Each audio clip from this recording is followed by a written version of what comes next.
Em nome do Pai, do Filho e do Espírito Santo. Amém. Doutrina católica, tradição e magistério. Meditação. São Pio V e o Missal romano. Bula quo primum tempore. Bula quo primum tempore. O texto que apresentamos a seguir é a tradução da bula quo primum tempore do Papa São Pio V, datada de 14 de julho de 1570. Poucos são os documentos pontifícios que apresentam tamanho vigor, clareza, determinação. Isso tudo para proteger a Santa Missa dos ataques dos inimigos. Feita na medida do nosso tempo, a bula de São Pio V precisa ser conhecida por todos os fiéis empenhados no combate pela tradição, pela missa de sempre. Ela é nossa principal arma, mais do que uma arma, uma muralha protetora, inquebrantável, intransponível.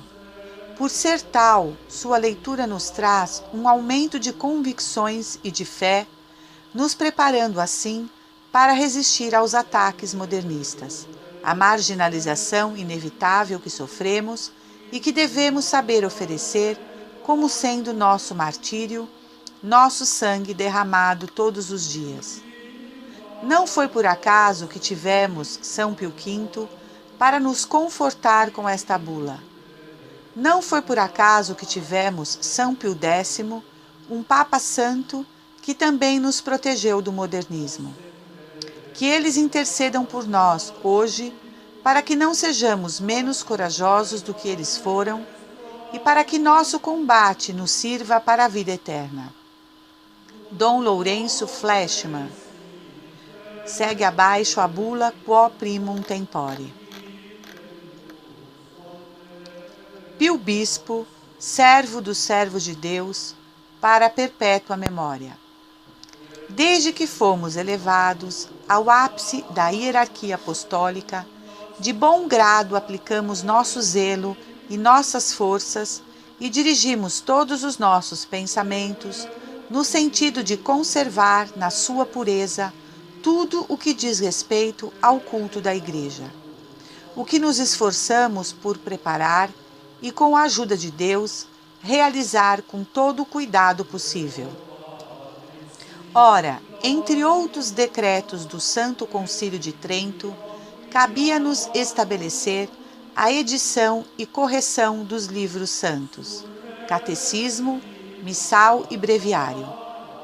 Com a graça de Deus, já foi publicado o Catecismo, destinado à instrução do povo, e corrigido o Breviário, para que se tributem a Deus os devidos louvores. Outro sim, para que ao Breviário correspondesse o Missal, como é justo e conveniente, já que é soberanamente oportuno que na Igreja de Deus haja uma só maneira de salmodiar e um só rito para celebrar a missa, parecia-nos necessário providenciar o mais cedo possível o restante desta tarefa, ou seja, a edição do Missal. Para tanto, julgamos dever confiar este trabalho a uma comissão de homens eruditos. Estes começaram por cotejar cuidadosamente todos os textos com os antigos de nossa Biblioteca Vaticana e com outros, quer corrigidos, quer sem alteração, que foram requisitados de toda parte. Depois, tendo consultado os escritos dos antigos e dos autores aprovados, que nos deixaram documentos relativos à organização destes mesmos ritos, eles restituíram o missal propriamente dito, à norma e ao rito dos santos padres. Este missal, assim revisto e corrigido, nós, após madura reflexão, mandamos que seja impresso e publicado em Roma, a fim de que todos possam tirar os frutos desta disposição e do trabalho empreendido, de tal sorte que os padres saibam de que preces devem servir-se e quais os ritos, quais as cerimônias, que devem observar doravante na celebração das missas. E a fim de que todos e em todos os lugares adotem e observem as tradições da Santa Igreja Romana, mãe e mestra de todas as igrejas, decretamos e ordenamos que a missa, no futuro e para sempre, não seja cantada nem rezada de modo diferente do que esta, conforme o missal publicado por nós em todas as igrejas, nas igrejas patriarcais, catedrais, colegiais, paroquiais, quer seculares, quer regulares, de qualquer ordem ou mosteiro que seja, de homens ou de mulheres, inclusive os das ordens militares, igualmente nas igrejas ou capelas, sem encargo de almas, nas quais a missa conventual deve, segundo o direito ou por costume, ser celebrada em voz alta com coro ou em voz baixa, segundo o rito da Igreja Romana, ainda quando estas mesmas igrejas, de qualquer modo isentas, estejam munidas de um indulto da sé apostólica, de costume, de um privilégio, até de um juramento, de uma confirmação apostólica ou de qualquer outras espécies de faculdades. A não ser que, por uma instituição aprovada desde a origem pela sé apostólica, ou então em virtude de um costume, a celebração dessas missas nessas mesmas igrejas tenha um uso ininterrupto superior a 200 anos. A estas igrejas, nós de maneira nenhuma suprimimos nem a referida instituição, nem seu costume de celebrar a missa. Mas, se este missal que acabamos de editar lhes agrada mais, com o consentimento do bispo ou do prelado, junto com o do todo o capítulo, concedemos-lhes a permissão, não obstante qualquer disposições em contrário, de poder celebrar a missa segundo este missal. Quanto a todas as outras sobreditas igrejas, por nossa presente Constituição, que será válida para sempre, nós decretamos e ordenamos, sob pena de nossa indignação, que o uso de seus missais próprios seja supresso e sejam eles radical e totalmente rejeitados. E quanto ao nosso presente missal recentemente publicado, nada jamais lhe deverá ser acrescentado, nem supresso, nem modificado. Ordenamos a todos e a cada um dos patriarcas, administradores das referidas igrejas, bem como a todas as outras pessoas revestidas de alguma dignidade eclesiástica, mesmo cardeais da Santa Igreja Romana, ou dotados de qualquer outro grau ou preeminência, e em nome da santa obediência, rigorosamente prescrevemos que todas as outras práticas, todos os outros ritos, sem exceção, de outros missais, por mais antigos que sejam, observados por costume até o presente, sejam por eles absolutamente abandonados para o futuro e totalmente rejeitados. Cantem ou rezem a missa segundo o rito, o modo e a norma por nós indicados no presente missal e na celebração da missa, não tenha a audácia de acrescentar outras cerimônias, nem de recitar outras orações, senão as que estão contidas neste missal. Além disso, em virtude de nossa autoridade apostólica, pelo teor da presente bula, concedemos e damos o indulto seguinte, que doravante, para cantar ou rezar a missa em qualquer igreja, se possa, sem restrição, seguir este missal com permissão e poder de usá-lo livre e licitamente, sem nenhum escrúpulo de consciência e sem que se possa incorrer em nenhuma pena, sentença e censura, e isto para sempre.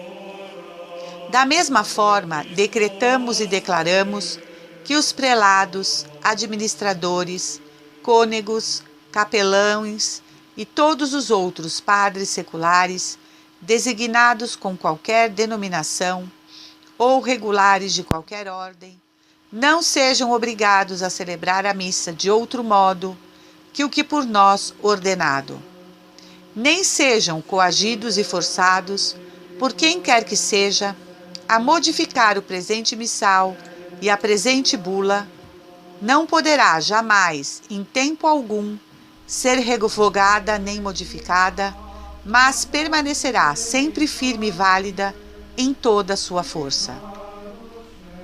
Não obstante todas as decisões e costumes contrários anteriores, de qualquer espécie, constituições e ordenações apostólicas, ou constituições e ordenações tanto gerais como especiais, publicadas em concílios provinciais e sinodais, não obstante também o uso das igrejas acima enumeradas, ainda que autorizado por uma prescrição bastante longa e imemorial, mas que não remonte a mais de 200 anos.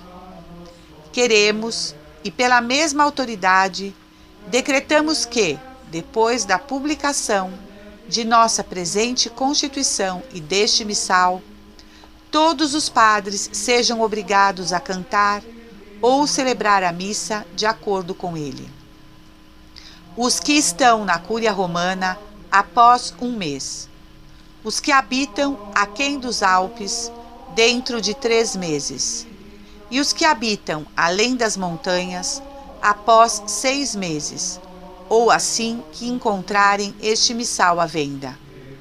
E para que em todos os lugares da terra este missal seja conservado sem corrupção e isento de incorreções e erros, por nossa autoridade apostólica e em virtude das presentes, proibimos a todos os impressores domiciliados nos lugares submetidos, direta ou indiretamente, à nossa autoridade e à Santa Igreja Romana, sob pena de confiscação dos livros e de uma multa de 200 ducados de ouro, pagáveis à Câmara Apostólica, bem como aos outros domiciliados em qualquer outro lugar do mundo, sob a pena de excomunhão ipso facto e de outras penas a nosso alvitre, se arroguem, por temerária audácia, o direito de imprimir, oferecer ou aceitar esta missa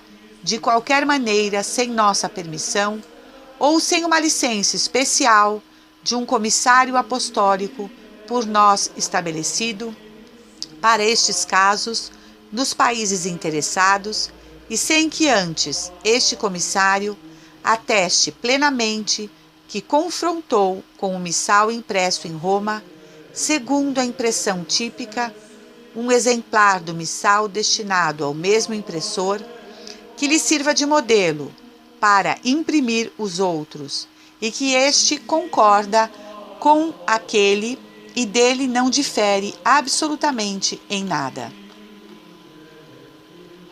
E como seria difícil transmitir a presente bula a todos os lugares do mundo cristão e levá-la imediatamente ao conhecimento de todos, ordenamos que, segundo o costume, ela seja publicada e afixada às portas da Basílica do Príncipe dos Apóstolos e da Chancelaria Apostólica, bem como no campo de Flora.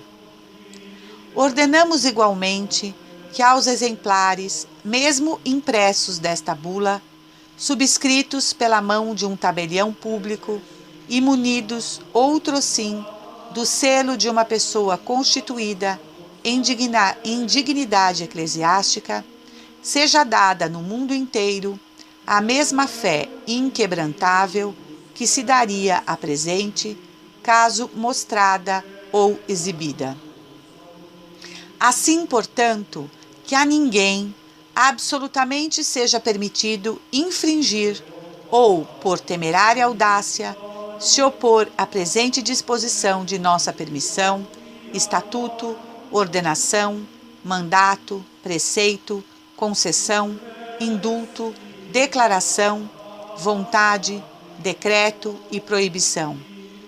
Se alguém, contudo, tiver a audácia de atentar contra estas disposições, saiba que incorrerá na indignação de Deus Todo-Poderoso e de seus bem-aventurados apóstolos Pedro e Paulo.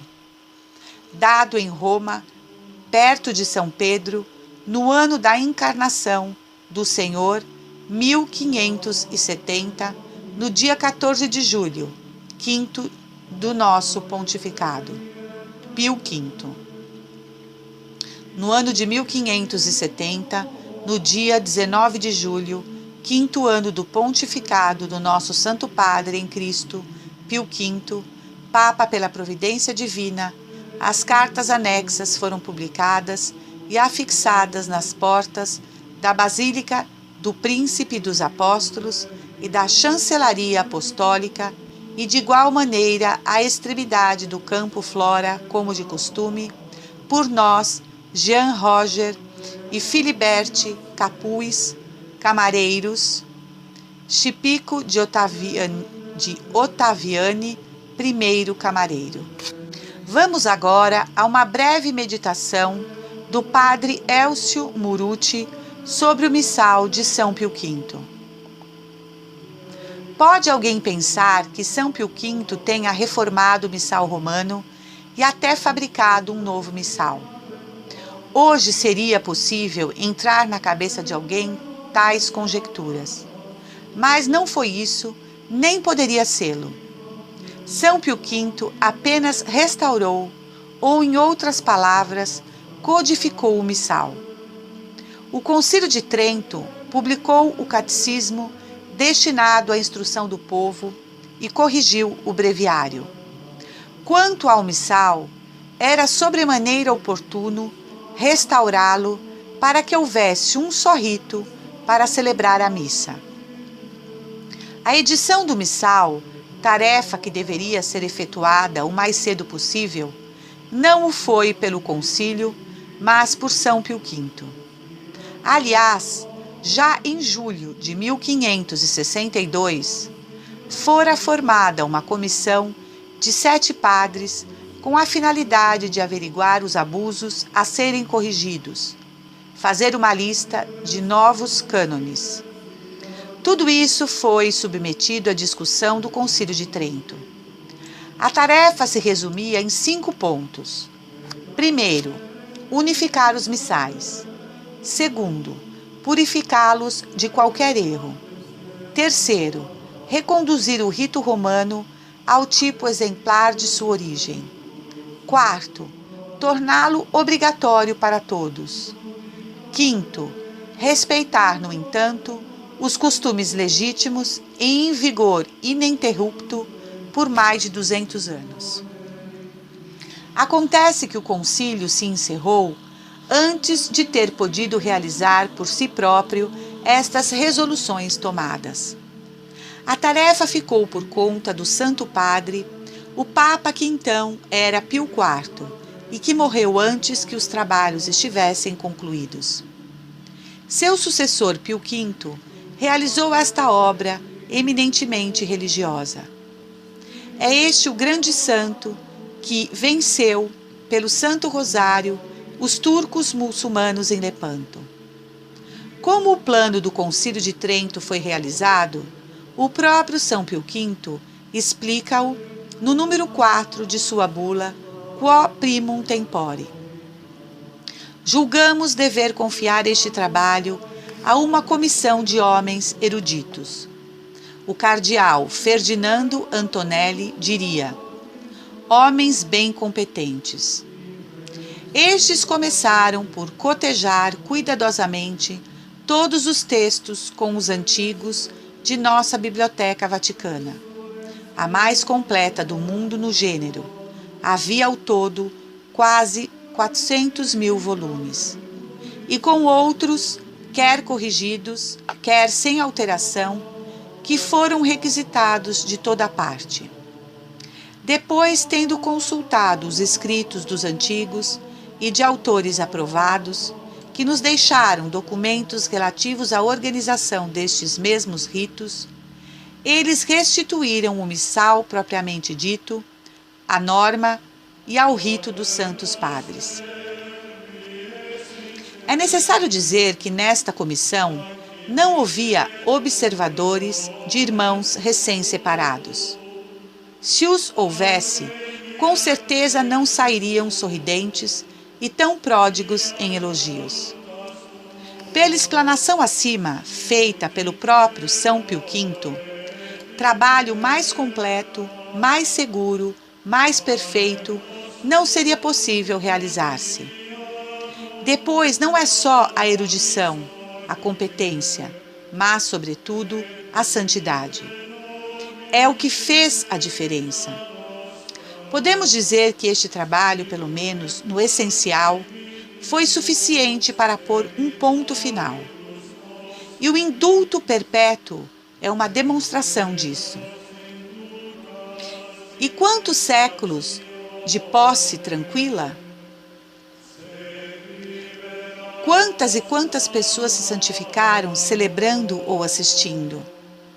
E São Pio V pôde dizer: a fim de que todos, e em todos os lugares, através deste missal assim revisto e corrigido, adotem e observem as tradições da Santa Igreja Romana, mãe e mestra de todas as igrejas. O ponto que chama atenção nesta bula de São Pio V é o célebre privilégio ou indulto. Vamos falar um pouco sobre ele. É mister entendê-lo melhor. A primeira coisa que nos chama a atenção é, de um lado, a firmeza com que São Pio V impõe a obrigação do missal restaurado e, de outro lado, a sua atenção e respeitar os legítimos direitos, mesmo adquiridos por simples costume. Mas o que há de singular, digamos assim, é justamente este privilégio, pois não estava estabelecida a lei do missal restaurado com toda a firmeza e garantias? Basta concentrarmos a nossa atenção nos termos fortes empregados pelo Papa São Pio V.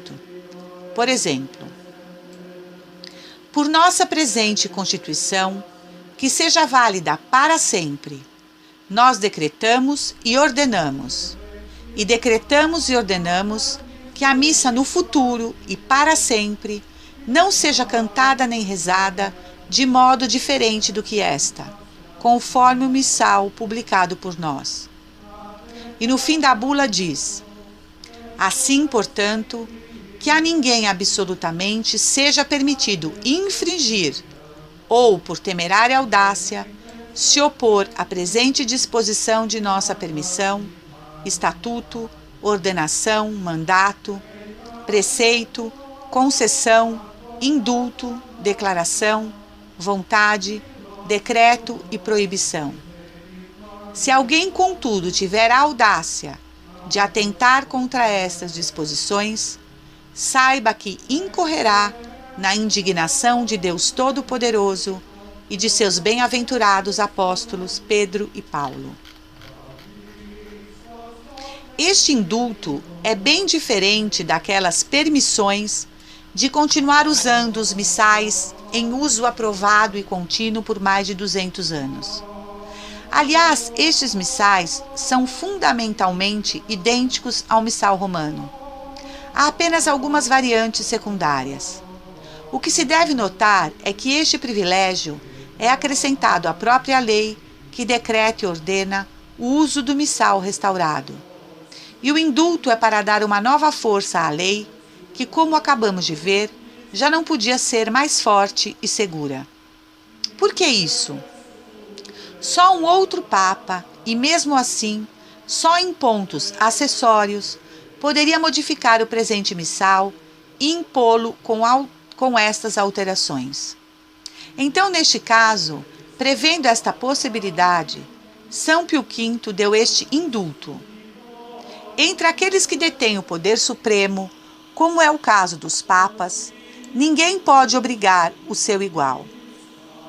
Assim, São Pio V não pretende restringir o poder de seus sucessores. É óbvio, mas caso algum Papa no futuro faça alguma alteração neste missal, que ele ora promulga, resta para os padres para celebrar e, consequentemente, para os leigos para assistir, uma como que válvula de escape, se assim é permitido dizer. É o indulto. Ei-lo. Além disso, em virtude de nossa autoridade apostólica, pelo teor da presente bula, concedemos e damos o indulto seguinte, que doravante, para rezar ou cantar a missa em qualquer igreja, se possa sem restrição seguir este missal, com permissão e poder de usá-lo livre e licitamente, sem nenhum escrúpulo de consciência e sem que se possa incorrer em nenhuma pena, sentença e censura, e isto para sempre. Prestemos bastante atenção como São Pio V começa e como termina o indulto. Começa aduzindo sua autoridade apostólica. Termina com essas palavras: sem que se possa incorrer em nenhuma pena, sentença e censura, e isto para sempre. Ora, quem teria o poder de nestes semelhantes casos, impor uma pena e comminar uma sentença de censura? Outro Papa. Portanto, pelo indulto de São Pio V, se dirige aos seus sucessores. E assim todos os papas entenderam. Por isso declarou o nosso Santo Padre, o Papa Bento XVI, a missa de São Pio V nunca foi abrogada. Além disso, parece que São Pio V, ao dar este indulto, tinha em mente também a possibilidade de, no futuro, algum Papa fazer alguma mudança neste missal romano que deixasse alguma intranquilidade nas consciências. Pois no indulto ele disse assim, sem nenhum escrúpulo de consciência. O indulto seria, assim, uma espécie de refúgio seguro. O indulto também garantiria a pessoa de não estar desobedecendo à Igreja. São Pio V, do Vaticano, viu em espírito a Batalha de Lepanto, e no momento da vitória total do exército católico sobre os turcos, ele pediu que os cardeais e demais pessoas presentes se ajoelhassem juntamente com ele para agradecer a Deus e a Nossa Senhora a milagrosa vitória. Mesmo sem precisar supor que São Pio V aqui também teve uma visão profética do que iria acontecer daí a 400 anos, podemos dizer que ele fez esse indulto prevendo a possibilidade de um Papa promover uma missa não só bem diferente da de sempre, mas que também deixasse espaço e desse aso para interpretações não ortodoxas, pois a história é mestra da vida. E não lemos na história da Igreja que houve Papa que, por suas ambiguidades e negligências, favoreceu a heresia? E a coisa foi tão grave que este Papa foi anatematizado por outro Papa e santo. Trata-se do Papa Honório I, anatematizado pelo Papa São Leão II. Mas o indulto de São Pio V, no meu pobre modo de pensar, também está a dizer que todos os padres e fiéis, que em casos assim tristes da parte de papas, não há necessidade de se cair no sede-vacantismo. São eclipses, mas a Igreja é divina. Mais cedo ou mais tarde o sol da verdade voltará a brilhar com todo o seu esplendor. E Nossa Senhora disse também, por fim, meu imaculado coração triunfará. Alguém me perguntou, mas um Papa não terá poder para realmente acabar com este indulto? Resposta: se um Papa tivesse pura e simplesmente o poder de desligar o que o outro Papa ligou, ou vice-versa, seria uma anarquia de ordens sucessivas contraditórias. Por exemplo, no caso presente do indulto, que significado teria São Pio V aduzir sua autoridade apostólica Empregar termos jurídicos e bem claros e dizer que é para sempre, para quê? Repito, tudo isso se um seu sucessor tivesse o poder de ao seu talante, pura e simplesmente, com uma mesma penada derrubasse tudo? Então não é bem assim. Tem poder porque se trata de lei eclesiástica, mas há também uma norma a seguir, e esta é: tem que haver razões gravíssimas, as mesmas que teriam decidido São Pio V a voltar ele mesmo sobre suas próprias ordens. Salve Maria! Senhor, dai-nos a fortaleza dos mártires. Em nome do Pai, do Filho, do Espírito Santo. Amém. Angelus Domini, nunciavit Mariae, et concepit de Spiritus Sancto. Ave Maria, gratia plena Dominus tecum, benedicta tu in mulieribus, et benedictus fructus ventris tui, Iesus.